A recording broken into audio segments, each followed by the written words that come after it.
Poulain. Bonjour, José Plamondon. Tu es au Kung Fu, tu étais au Kung Fu en fait, pas les 3 derniers jours, mais en fait, oui, une bonne partie, on t'a vu Je suis circuler, venu un peu tous les jours. mais plus spécifiquement cet après-midi pour nous parler de stratégie.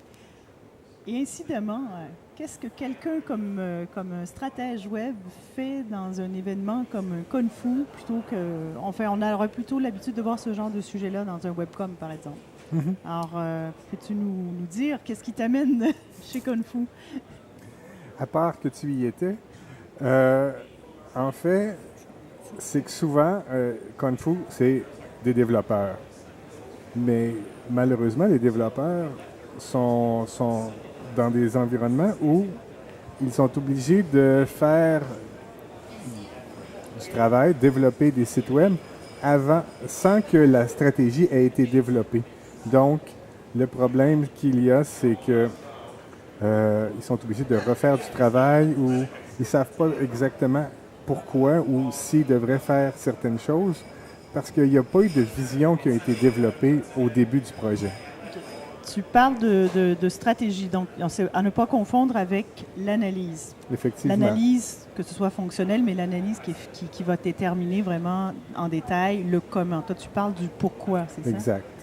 OK. C'est ça. Il y a d'abord le pourquoi, ensuite le comment et ensuite la réalisation suit. Ça ressemble à quoi?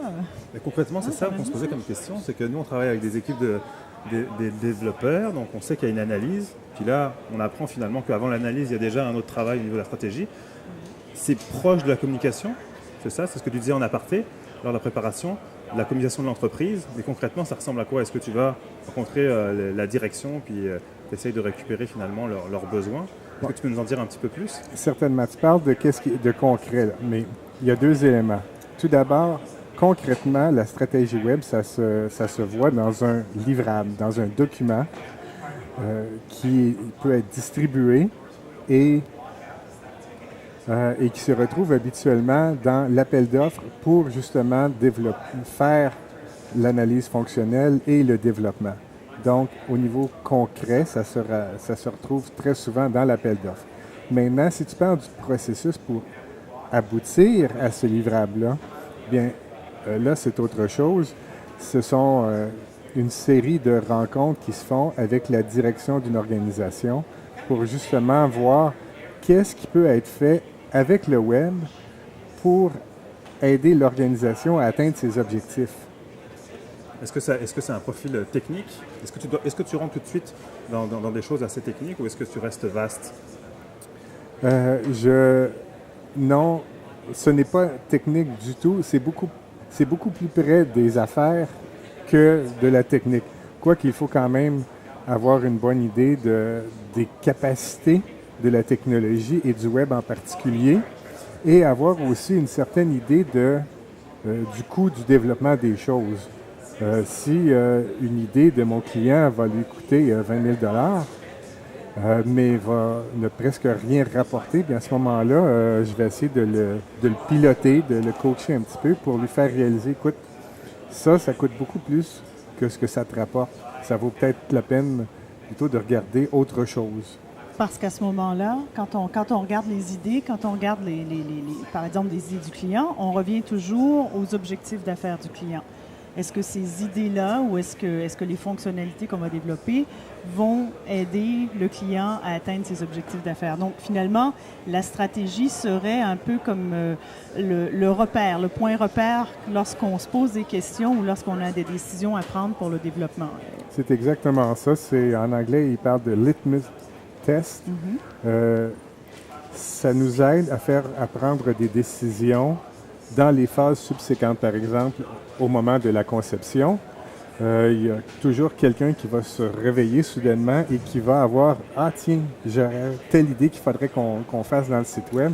Bien là, à ce moment-là, on peut se rapporter au document de stratégie puis voir est-ce que c'est en ligne avec la stratégie qu'on avait ou est-ce que c'est quelque chose de complètement séparé.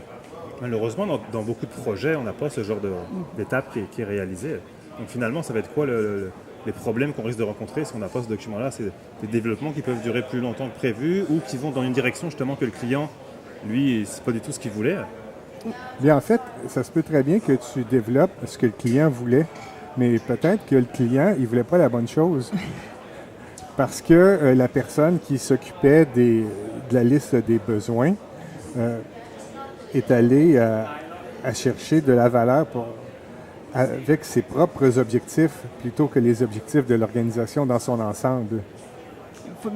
En fait, il faut aussi se dire que le client a toujours une idée de ce qu'il pourrait faire sur le web, mais n'est peut-être pas la meilleure personne pour décider de ce qui est disons, efficace ou ce qui est vraiment rentable.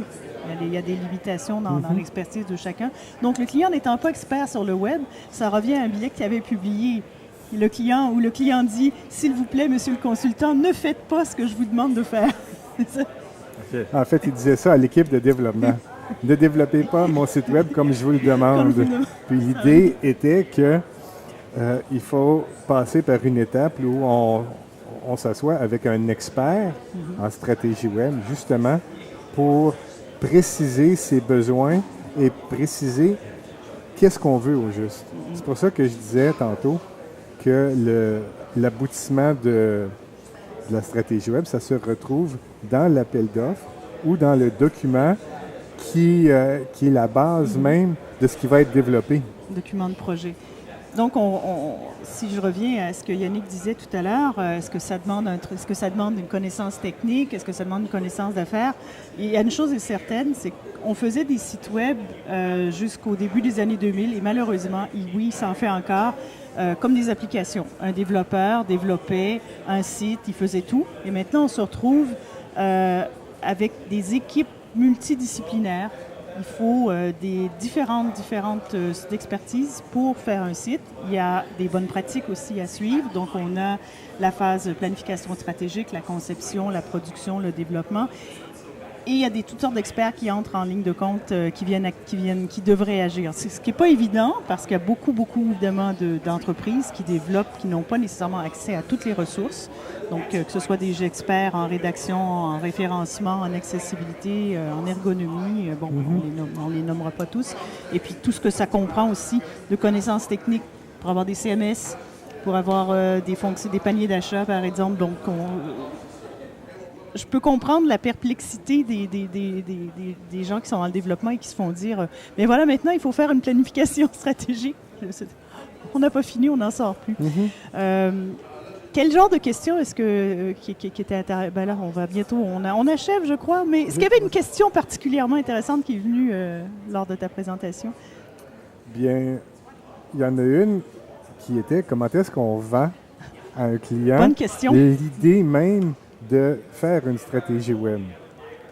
Et évidemment, ce n'est pas facile parce qu'il y a beaucoup de gens qui pensent que c'est un coût supplémentaire, alors qu'en réalité, on économise finalement sur du long terme parce que si on prend la bonne orientation. Il faut répéter ça encore une fois. On économise sur le long terme. Non, mais j'imagine que moi je trouve ça facile même à vendre du côté même de le la court fenêtre. terme, parce que ça sert à quoi de développer quelque chose qui n'est pas la bonne chose? Qu'on va devoir recommencer dans un an ça. ou même avant. Oui. Je pense qu'on invite tout le monde, en tout cas, à se renseigner sur Internet, sur la stratégie web, faire appel à des experts justement qui vont pouvoir les guider pour éviter justement d'avoir des projets qui s'éternisent. Ou aller sur le site d'Alliance Numérique, ou comme le site est en refonte, cherchez sur Google Alliance Numérique guide. Vous allez tomber sur le guide des bonnes pratiques web avec le cycle de projet, en fait, qui idéal. inclut la phase de stratégie web. C'est ça. Merci Marc. Ça Merci fait plaisir. Yannick et Marc.